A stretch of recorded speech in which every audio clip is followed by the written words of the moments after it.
बिस्मिल्लाहिर्रहमानिर्रहीम। अस्सलाम वालेकुम नाज़रीन, आप यूट्यूब चैनल देख रहे हैं। मैं इमरान खान हूँ। सबसे पहले आज़ाद कश्मीर के मामले पे बात कर लेते हैं। तो मामला तो जूं का तूं है। मिलिट्री एस्टेब्लिशमेंट अब पूरी तरह से कुचलना चाहती है वो इस तहरीक को। अवामी joint action committee Azad Kashmir की वो पहली तहरीक है जिसने पाकिस्तान की मिलिट्री एस्टेब्लिशमेंट को चैलेंज किया और उन चीज़ों के बारे में बातचीत की जिनके बारे में माजी में कोई बात नहीं करता था। इन्होंने पहली मरतबा जमहूरी हकूक़ मांगे हैं। इससे पहले लोग एहतजाज करते थे, कभी आटा मांग लिया, कभी बिजली मांग ली, कभी कोई और चीज़ मांग ली, कभी कोई सड़क मांग ली, कभी कोई हक मांग लिया छोटा मोटा। लेकिन जमहूरी हक कभी भी आज़ाद कश्मीर के लोगों ने नहीं मांगा था। ये पहली मरतबा आज़ाद कश्मीर के लोगों ने अपना जमहूरी और आइनी हक मांगा कि हुकूमत हम बनाएंगे और हम फैसला करेंगे कि यहाँ पे कौन इक़्तिदार में होगा और कौन नहीं होगा। अब ये फैसला तो पाकिस्तान की मिलिट्री एस्टेब्लिशमेंट करती थी, यानी 12 सीटें उन्होंने बाहर रखी हुई थी, कुछ सीटें उन्होंने अंदर रखी हुई थी और कुछ जगहों से वो अपने बंदे ले आते थे, कहीं से वो बाहर से बंदे ले आते थे और मिला जुला के जब दिल करता था अपनी एक सरकार बना लेते थे। तो आज़ाद कश्मीर में एक कंट्रोल्ड माहौल चल रहा था। वो कंट्रोल छीनने का खौफ पहली मरतबा तब पैदा हुआ जब जॉइंट अवामी एक्शन कमेटी ने अपने मुतालबात में कुछ इजाफा कर दिया और उन्होंने बजाय इसके कि वो छोटी मोटी चीज़ें मांगते, उन्होंने डायरेक्टली जमहूरियत मांग ली। अब जमहूरियत अगर दे दी जाए तो फिर कंट्रोल कहाँ से रहेगा? तो वो कंट्रोल की लड़ाई है। और अब जो बज़ाहिर दिखाई देता है, मैंने आपको पहले ये खबर भी दी है कि जो लोग मुज़ाकरात करवाने की कोशिश कर रहे हैं वो ये कहते हैं कि जॉइंट अवामी एक्शन कमेटी में तो लचक है, लेकिन दूसरी जानिब से एस्टेब्लिशमेंट कोई लचक नहीं दिखा रही। मिलिट्री एस्टेब्लिशमेंट पुराना खेल खेल रही है। वो ये साबित करना चाहते हैं कि गद्दारों और शरपसंदों को कुचलना होगा और फिर वो पूरी ताकत से जॉइंट अवामी एक्शन कमेटी को कुचलने का इरादा भी रखते हैं। 4 लोगों को कत्ल कर दिया जाएगा, इसके बारे में भी खबरें दी जा रही हैं। सिक्योरिटी एहलकार आज़ाद कश्मीर में बड़ी लंबी ड्यूटी करते चले आ रहे हैं। बीबीसी ने खबर दी कि जो सिक्योरिटी फोर्सेस हैं वो खाने पीने की अशिया को दाखिल नहीं होने दे रही आज़ाद कश्मीर में और ना ही वो आज़ाद कश्मीर के अंदर अद्वियात को जाने दे रहे हैं। यानी ये एक हिकमत अमली है जिससे लोग परेशान हो जाएं, जी खाने पीने की चीज़ें नहीं हैं, हालात बहुत ख़राब हो गए हैं, तो लोग एक्शन कमेटी से अपने आप को अलग करते चले जाएं। अब लगभग 15 दिन हो गए हैं इस एहतजाज को, 15 दिन से भी ज़्यादा हो गए हैं। यानी आप समझ लें 3 हफ्ते होने वाले हैं इस एहतजाज को और लगातार ये एहतजाज चल रहा है। लोग थक नहीं रहे, लोग लगातार एहतजाज कर रहे हैं। ना सिर्फ एहतजाज कर रहे हैं बल्कि उनकी तादाद में बाद औक़ात बहुत इजाफा हो जाता है। जब भी मार कुटाई होती है तो तादाद बढ़ जाती है। अब रास्ते कैसे खुलेंगे? जॉइंट अवामी एक्शन कमेटी लचक दिखा रही है मुज़ाकरात करने के लिए। कुछ लोग बीच में पड़े भी हैं। मैं उम्मीद करता हूं कि जो लोग बीच में आए हैं वो मुज़ाकरात करके कोई रास्ता निकाल देंगे और ये मामला इस तरीके से भी हल हो जाए कि लोगों को उनका कुछ जमहूरी हक भी मिल जाए और उसके अलावा आज़ाद कश्मीर के लोगों को जो उनके जायज़ मुतालबात हैं वो तस्लीम कर लिए जाएँ। तो ये सबके लिए विन विन सिचुएशन होगी। लेकिन मिलिट्री एस्टेब्लिशमेंट जो है वो इस मौके को ज़ाया नहीं करना चाहेंगे। देखें, अगर ये लोग आज अपने थोड़े से मुतालबात मनवा कर भी चले गए ना तो ये कल दोबारा आ जाएंगे। ये बात सबको पता है और ये जब दोबारा आएंगे ये अपना एक नया मुतालबा मनवाएंगे, क्योंकि अवामी ताकत है ना। अवाम को जब पता चल जाए कि वो ताकतवर हैं और वो अपनी बात मनवा सकते हैं तो फिर उनके मुतालबात बढ़ते चले जाते हैं। मिसाल के तौर पे उनका जो मेन मुतालबा है वो तो ये है ना कि यहाँ पे जो हुकूमत बनेगी वो हम बनाएंगे और जो हुकूमत फैसले करेगी वो हमारी मर्जी के मुताबिक करेगी। इसी को जमहूरियत कहते हैं। लेकिन जमहूरियत कभी भी आमरीत को सूट नहीं करती। कभी भी मिलिट्री जनरल्स जो हैं उनको जमहूरियत सूट नहीं करती। तो ये अब पंगा पड़ गया। बीबीसी ने जो खबरें दी थी उनकी तरदीद की गई हुकूमत की जानिब से कि जनाब बीबीसी ने गलत रिपोर्टिंग की है, ऐसा कुछ नहीं है, खाना भी जा रहा है, दवाइयाँ भी जा रही हैं आज़ाद कश्मीर में। लेकिन दूसरी जानिब जो वीडियोस और तस्वीर हैं वो भी अब सामने आ रही हैं। बहुत सारे लोग जो हैं वो ट्रकों की उन्होंने बाकायदा वीडियोस जारी कर दी कि जनाब ये ट्रक आज़ाद कश्मीर की तरफ आ रहे थे, ये ड्राइवर्स हैं, आप इनसे पूछ लें ये क्या बता रहे हैं। तो ड्राइवर्स कहते हैं जनाब हम गंदम लेकर जा रहे थे, हमें यहाँ पे रोक दिया गया, हमें आगे नहीं जाने दे रहे। तो बीबीसी की भी इस तरह की खबरें रिपोर्ट हुई हैं और हुकूमत जो है वो तरदीद बेशक जितनी मर्जी करती रहे, लेकिन हुकूमत के कुछ सोर्सेज और कुछ मिलिट्री के जो टाउट्स हैं वो अब बताना शुरू हो गए हैं कि इनको कुचला जाएगा और उनको शरपसंद का नाम अब दे दिया गया है। जैसा कि आपको याद होगा कि पहले नाम दिया गया था बुलवाइयों का और शरपसंदों का बंगालियों को, फिर मुल्क टूट गया। फिर बलूचिस्तान के जो लोग हैं उनको शरपसंद और दहशतगर्द कहा गया। फिर कबायली इलाकों में लोगों को दहशतगर्द और शरपसंद कहा गया। फिर पंजाब के अंदर भी यही किया गया। अब कश्मीर के अंदर वही किया जा रहा है, मुहाजिरों के साथ ये किया गया। तो जगह जगह पे पहले जो है वो शरपसंद करार देते हैं, पहले बुरा नाम देते हैं, उसके बाद गोली मार देते हैं। ये पुराना तरीक़ाकार है। जबरी गुमशुदगियाँ आप कश्मीर के अंदर भी देखेंगे, फ्यूचर में आपको नज़र आएंगी। वो बढ़ेंगी और इसलिए बढ़ेंगी कि जॉइंट अवामी एक्शन कमेटी के हर आदमी को कुचलने की पूरी कोशिश की जाएगी, जैसे तहरीक लब्बैक के साथ भी किया गया। तहरीक लब्बैक के बहुत सारी चीज़ों से मुझे इख्तलाफ है, तरीक़ाकार गलत था, लेकिन जो उनके साथ हो रहा है वो नाइंसाफ़ी है, वो गैर कानूनी है, गैर इंसानी है। जो दोनों भाई हैं साद रिजवी और अनस रिजवी, वो दोनों गायब हैं अभी तक। उनके बारे में कुछ पता नहीं किसी को कि वो कहाँ गए। ये दो भाई थे और ये इनका मौक़िफ़ गलत था। ये गालम गलोच भी करते थे, बदतमीज़ी भी करते थे, लोगों को धमकाते भी थे। मेरे साथ भी इन्होंने बदतमीज़ी की। लेकिन वो सारी चीज़ें अगर मैं एक साइड पे रख दूं, जो इनके साथ हो रहा है ना, ये बहुत बड़ा जुल्म और ज़्यादती है। जब मेरे साथ जुल्म हुआ तो ये लोग हंस रहे थे, मजाक कर रहे थे, लेकिन मैं सीरियसली आपको कह रहा हूँ कि मुझे दिल से तकलीफ़ है जो इन दो भाइयों के साथ और इनकी फैमिली के साथ हो रहा है। ये बिल्कुल नहीं होना चाहिए। इनके साथ कानून के मुताबिक अगर कोई सलूक आपने करना है तो करें, और जिन लोगों ने इन्हें जबरी तौर पे गुमशुदा किया हुआ है उन्हें कानून के कटहरे में ज़रूर लाना चाहिए। जब तक आप ये नहीं करेंगे पाकिस्तान आगे नहीं बढ़ेगा। मारंग बलोच का क्या कसूर था? यही कसूर था ना। मारंग बलोच भी जबरी गुमशुदगियों के खिलाफ और मसक शुदा लाशों के खिलाफ बात करती थी। अब जो वो आवाज़ उठा रही थी अपने लोगों के लिए, उस आवाज़ को बंद करने के लिए उम्र कैद की सजा ही सुना दी उसे, और एक ऐसे पुलिस वाले के कत्ल के जुर्म में सजा सुना दी गई जिसके बारे में बताया जाता है कि वो एक एक्सीडेंट में शहीद हो गया था। तो डाल दिया इनके खाते में। मारंग बलोच को उम्र कैद की सजा सुना दी और कोई बोलता नहीं, पाकिस्तान में बात करने के लिए कोई तैयार नहीं है। वो पाकिस्तान की बेटी है। ऐसे लोगों को जब आप नाराज़ करते हैं तो बंदूक वाले लोग आते हैं। मैं बार बार रियासत को ये बात समझा रहा हूँ कि जब आप नौजवानों को या आइन के और कानून के अंदर रहकर जो लोग एहतजाज करना चाहते हैं, जब आप उन लोगों को नाराज़ करते हैं तो फिर बंदूक वाले एलिमेंट सामने आते हैं, फिर दहशतगर्दी होती है, हालात ख़राब होते हैं। लिहाजा आप इन नौजवानों को वेलकम करें, इनके साथ बैठकर बात करें, यही एक रास्ता है। एक और खबर नाज़रीन चलवाई गई कि बैरिस्टर सैफ को इमरान खान और बुशरा बीबी मिलना चाहते हैं।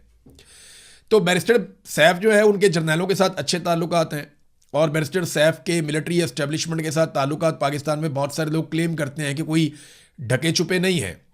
बैरिस्टर सैफ जो है वो ख़ास किस्म का आदमी है और ख़ास किस्म के हालात में एक्टिव हो जाता है। तो अब ये खबर चलवाई गई कि जनाब इमरान खान ने और बुशरा बीबी ने बैरिस्टर सैफ को बुलवाया। अब हो सकता है खबर ठीक हो, लेकिन ऐसा लगता नहीं है। इतनी मार खाने के बाद अब वो बैरिस्टर साहब को बुलाएंगे। बहरहाल बैरिस्टर साहब जाएगा तो पता चलेगा कि उसको बुलाकर वो क्या कहना चाहते हैं। बैरिस्टर साहब बाहर आकर कभी भी वो बात नहीं करेगा जो बात पाकिस्तान की मिलिट्री एस्टेब्लिशमेंट को पसंद ना हो। गोल मोल बात करेगा, लेकिन वो मिलिट्री एस्टेब्लिशमेंट की नापसंद बात कोई भी बाहर आकर बैरिस्टर साहब मुझे नहीं लगता कि करेगा। थोड़ा बहुत वो करेगा, हल्का हल्का सा, हल्की आंच के ऊपर वो मामला उठाएगा, ताकि ये महसूस हो कि जैसे वो एक न्यूट्रल आदमी है और मिलिट्री एस्टेब्लिशमेंट के कंट्रोल में नहीं है, और वो फ़ौज के मफाद के ख़िलाफ़ भी बात कर सकता है। हो सकता है एक दो जुमले, चार जुमले वो बोल भी दे, लेकिन ओवरऑल जो है वो ऐसा कुछ भी नहीं करेगा। बहरहाल देखते हैं बैरिस्टर साहब जाता है, इमरान खान मिलते हैं या नहीं मिलते, क्या होता है। एक और जो खबर आई हुई थी, रज़ी ताहिर साहब ने खबर दी थी कि जनरल कियानी ने, जो साबिक आर्मी चीफ़ है, एक दफ़ा उसने एक्सटेंशन भी ली थी। 6 साल वो आर्मी चीफ़ के तौर पे हुक्मरानी करके गया है, जनरल मुशर्रफ के बाद आया था। तो कहा जा रहा है कि जनरल कियानी साहब ने इमरान खान साहब से जेल के अंदर मुलाकात की है। ये खबर दी थी रज़ी ताहिर साहब ने, और बड़े वसूख के साथ दी थी। बहुत सारे लोगों ने तरदीद की, लेकिन उन्होंने कहा नहीं, मेरी खबर ठीक है। फिर रज़ी ताहिर साहब को उठा लिया गया। मैंने बड़ा एनालिसिस किया कि इनको किस खबर पे उठाया गया, तो मुझे कोई ऐसी बड़ी चीज़ मिली नहीं जिसमें रज़ी ताहिर साहब जैसे सहाफ़ी को उठाया जाए। तो मुझे ऐसा लगता है कि शायद उन्हें इसलिए उठाया गया कि हमें ये बताओ तुम्हें ये खबर कहाँ से मिली, या तुम्हें किसने बताया कि जनरल कियानी की इमरान खान से मुलाकात हुई। अब साबिर शाकिर साहब जो हैं, उन्होंने भी इसके बारे में एक खबर दी है। वो भी ये कहते हैं कि जनरल कियानी की इमरान खान साहब से मुलाकात हुई और ये खबर दुरुस्त है। ये साबिर शाकिर साहब भी कह रहे हैं, रज़ी ताहिर साहब भी कह रहे हैं, 2-4 और जर्नलिस्ट हैं पाकिस्तान में, वो भी ये कह रहे हैं, और ये लोग अपनी खबर के ऊपर कायम है। बल्कि साबिर शाकिर साहब ने एक और बात की कि जनरल बाजवा को भी मुतहर्रिक किया गया, लेकिन मामला वहीं पे फंस जाता है। इमरान खान साहब कहते हैं मेरा मैंडेट वापस करो, इन चोरों डाकुओं को लाके मेरे मैंडेट के ऊपर क्यों बिठाया। देखिए, हुआ ये था कि 2024 में जब इलेक्शन चोरी कर दिया था आसिम मुनीर साहब ने, और ये लाकर 2 नंबर लोग बिठा दिए थे हुकूमत के अंदर, तो उस वक्त इमरान खान साहब ने कहा था कि मेरा मैंडेट मुझे वापस किया जाए। तो इस पर इमरान खान साहब को यह पैगाम दिया गया था कि आप 2 से 3 साल खामोश रहें और उसके बाद इलेक्शन हो जाएंगे, चीज़ें नॉर्मलाइज हो जाएंगी, हमें ज़रा सिस्टम को चलाने दें। अब 2 साल से ऊपर तो गुजर गए हैं, लगभग 2.5 साल गुजर गए जब इमरान खान साहब को कहा गया था कि 2 से 3 साल दें। 2.5 साल गुजर गए हैं, पीछे 6 महीने रह गए हैं। अगर 6 महीने बाद भी इमरान खान को इलेक्शन दिया जाए तो इमरान खान साहब के लिए ये कोई घाटे का सौदा नहीं है। तो जनरल बाजवा के बारे में कहा जा रहा है कि वो भी एक्टिवेट हुए हैं। वैसे माजी में जनरल बाजवा ने बाहर काफ़ी मुलाकातें की हैं। अभी साबिर शाकिर साहब कह रहे हैं कि वो अभी भी ट्रैवल करते हैं। जो उनकी सेहत के बारे में खबरें हैं वो दुरुस्त नहीं हैं, और उन्होंने ये क्लेम किया कि जनरल बाजवा और जनरल कियानी, अशफाक परवेज़ कियानी, ये दोनों कहा जाता है कि दोनों मुतहर्रिक हैं और कोशिश कर रहे हैं कि किसी तरह इमरान खान साहब को मना के कोई रास्ता निकाल लें। कुछ ओवरसीज पाकिस्तानी भी ये कोशिश करते रहते हैं, कुछ पाकिस्तान के अंदर लोग हैं वो भी जोर लगाते रहते हैं, लेकिन इमरान खान साहब का ना मौक़िफ़ बड़ा उसूली और कानूनी है। वो ये कहते हैं जी आपने गैर कानूनी केसेस बनाए हुए, ये तो ख़त्म करें आप। दूसरा वो ये कहते हैं मेरा मैंडेट मुझे वापस करें, अगर मैंडेट वापस नहीं करना तो मुझे इलेक्शन की डेट आप दें और हमें पूरा मौका दें जाके हम अपना इलेक्शन लड़ें और इलेक्शन के अंदर जाकर मुकाबला करें। मुझे नहीं लगता कि आसिम मुनीर साहब ये होने देंगे, ये उनसे करवाना पड़ेगा। अब चाहे अंदर से लोग करवाएं चाहे बाहर से लोग करवाएं, ये आसिम मुनीर साहब से करवाना पड़ेगा, क्योंकि वो बहुत कंफर्टेबल हैं शहबाज शरीफ के साथ, आसिफ जरदारी के साथ, बिलावल के साथ, नवाज शरीफ के साथ, मरियम के साथ। वो बहुत कंफर्टेबल हैं। छोटी मोटी अपोजिशन है वो भी आपस में ये मिलजुल के कर लेते हैं। तो आसिम मुनीर बहुत कंफर्टेबल है, लेकिन मामला ये है कि पाकिस्तान की इकॉनमी कंफर्टेबल नहीं है, Pakistan as a country comfortable नहीं है। तो अगर पाकिस्तान को आपने बचाना है तो इस वक्त आपको एक सियासी इस्तेहकाम लाना पड़ेगा, और सियासी इस्तेहकाम तब तक नहीं आएगा जब तक कि आप इमरान खान साहब को जेल से बाहर नहीं निकालते। नाज़रीन, इससे पहले कि मैं अगली खबरों की तरफ जाऊं, मैंने आपको याद होगा कि एक एप्लीकेशन है टैप टैप सेंड, इसके बारे में आपको बताया था कि इसे ओवरसीज़ पाकिस्तानी इस्तेमाल कर सकते हैं अपना पैसा पाकिस्तान भिजवाने के लिए। तो आप इस एप्लीकेशन को इस्तेमाल करें और टैप टैप सेंड के ज़रिए से अपने पैसे आप पाकिस्तान भिजवाएं। आपके पैसे ज़रा जल्दी चले जाएंगे, आपकी जो कटौती है वो कम होगी। दूसरा, आपको जो है वो एक रिलायबल सोर्स है जिससे आपका पैसा पाकिस्तान चला जाएगा। और एक और चीज़ ये है कि अगर आप IRK का प्रोमो कोड इस्तेमाल करेंगे तो आपको एक बोनस भी मिल जाएगा अगर आप ये पैसा पहली मरतबा भेज रहे हैं तो मैं एक मरतबा फिर सिर्फ आपको याद दिला रहा था कि टैप टैप सेंड एप्लीकेशन है, इसके ज़रिए से पैसा आप पाकिस्तान भिजवा सकते हैं। अब नाजरीन आ जाएँ अगली खबर की तरफ। अगली खबर जो है वो, एक तो मैं आपको दिखाऊँ अयाज सादिक साहब का कारनामा। देखें, ये इस वक्त स्पीकर हैं कौमी असम्बली के, पहले भी रहे हैं, लेकिन जब ये अपोजिशन में आए थे तो ये फ़ौज को बुरा भला कह देते थे। इन्होंने आकर ये भी कह दिया कि आर्मी चीफ की टांगें कांप रही हैं, डरा हुआ बहुत परेशान है, और वो कहता है जनाब हमें वापस भिजवाने दें आप अभिनंदन को, वरना इंडिया हमारे ऊपर अटैक कर देगा। तो इंडिया अटैक कोई नहीं कर रहा था, ये बुज़दिल थे, डर गए थे। ये बात जो है वो उस वक्त आर्मी चीफ के बारे में कही थी मोहतरम अयाज सादिक साहब ने। अब वो अयाज सादिक साहब, क्योंकि उन्हें हुकूमत में बैठा दिया गया है, फॉर्म 47 दे दिया, वो अब बैठ के कहते हैं जी मैं किसी को फ़ौज के खिलाफ बात ही नहीं करने दूंगा, मैं किसी को एक लफ्ज़ नहीं बोलने दूंगा। देखिए, मिलिट्री जर्नैल की गलत पॉलिसियों पे तनकीद करना सबका हक होता है। अगर कोई आदमी अपने हलफ की खिलाफ वर्जी कर रहा है तो उसके खिलाफ खड़े होना पूरे कौम का हक है, और कौम ये हक इस्तेमाल कर सकती है, उन्हें बात करनी चाहिए। आज़ादी इज़हार राय इसी को कहते हैं। ऐसा नहीं हो सकता कि एक आदमी जो है वो मुल्क के ऊपर काबिज हो जाए और अपने फैसले मुसल्लत करे, ज़बरदस्ती मुसल्लत करे, कोई किसी की बात ही ना सुने वो आदमी, और फिर उस पर जब आप तनकीद करें तो वो एक इदारे के पीछे जाकर छुप जाए कि जनाब आपने तो इदारे पे हमला कर दिया। ऐसा नहीं है। एक आदमी की गलत पॉलिसियों पे तनकीद कभी भी इदारे पे तनकीद नहीं होती। ये बात अयाज सादिक साहब को पता भी है, लेकिन आप सारे जानते हैं कि इस वक्त मिलिट्री एस्टेब्लिशमेंट के कंट्रोल में हर चीज़। मिसाल के तौर पर एक और खबर आप देखें ना, ये 205 अरब रुपए मालियत का एक मंसूबा है। ये खारियां से पिंडी तक एक मोटरवे जानी है, खारियां से पिंडी तक जानी है, 205 अरब रुपए का एक बड़ा मंसूबा है, बहुत बड़ा मंसूबा है। तो ये बगैर किसी बोली लगाए, यानी बोली लगनी चाहिए थी ना कि फ़लानी कंपनी आ गई, फ़लानी कंपनी आ गई, फ़लानी कंपनी आ गई, ये 10-12 कंपनियाँ इन्होंने इसके अंदर बोली के अंदर हिस्सा लिया।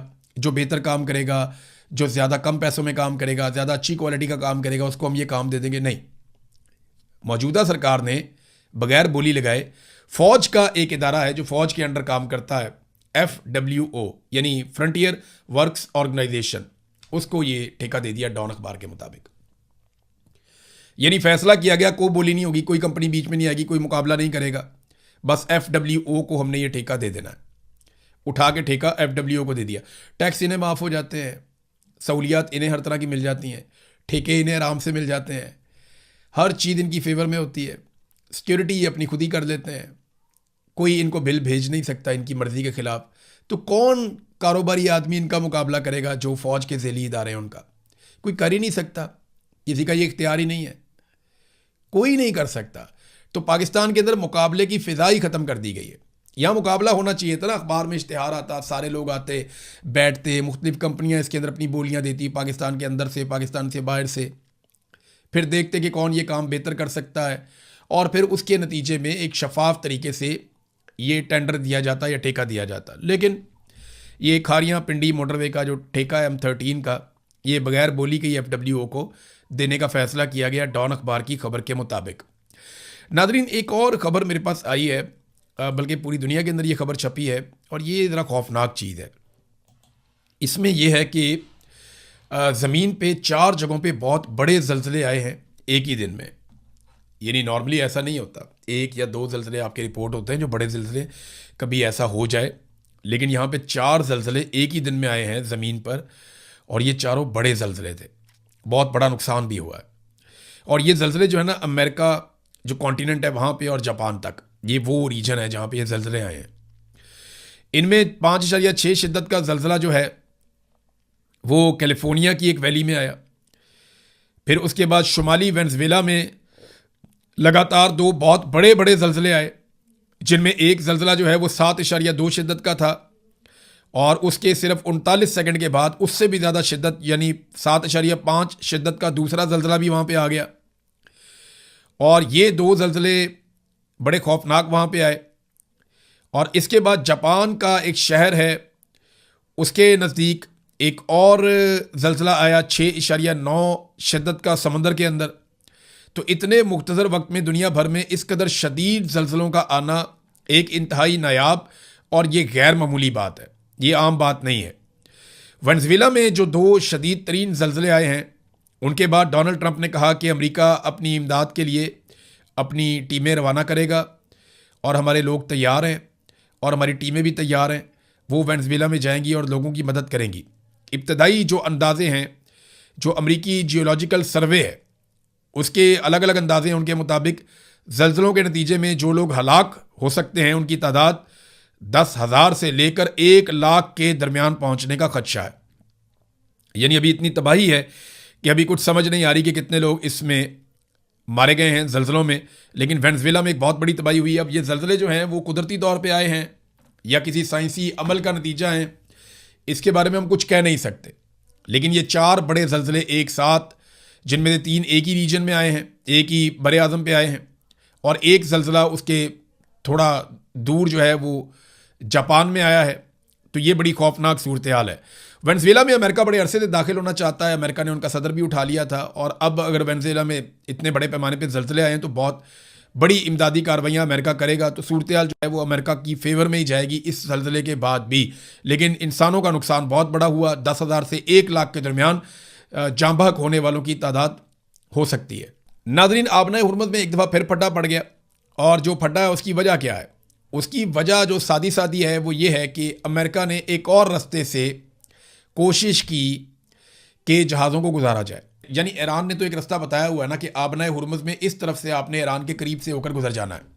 फिर ईरान ने एक रास्ता और बनाया कि आप यहाँ से भी गुजर सकते हैं।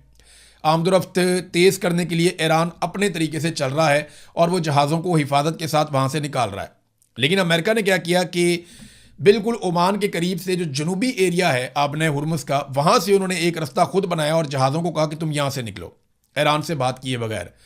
तो ईरान ने फौरी तौर पे इस पे वार्निंग जारी कर दी, और पासदारान इनकलाब की बहरिया ने आबना हुर्मुज़ से महफूज गुजरगाह सिर्फ उन्हीं रस्तों से मुमकिन है, उन्होंने कहा कि जिनका ऐलान इस्लामी जमहूरिया ईरान की तरफ से किया गया है, और अगर किसी और जगह से आप गुजरने की कोशिश करेंगे तो जहाज़ों को ख़तरा हो सकता है।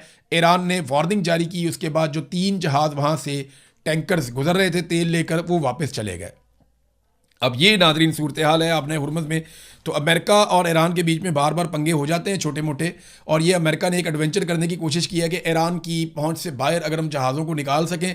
लेकिन ईरान ने फौरी तौर पर मुदाखलत की, जहाज़ों को पीछे हटाया, और उन्होंने ये कहा कि फिर इस तरह आबना हुर्मुज़ बंद हो जाएगी और जहाज़ों को ख़तरा होगा। ख़तरा किससे होगा? ईरान से ही होगा, या बारूदी सुरंगों से हो सकता है, या कोई और शरारत कर सकता है। लिहाजा ईरान ने जिम्मेदारी ली है कि जहाज़ सारे हम गुजारेंगे और हिफाजत के साथ गुजारेंगे, और फ्यूचर में वो इससे पैसा भी बनाएंगे।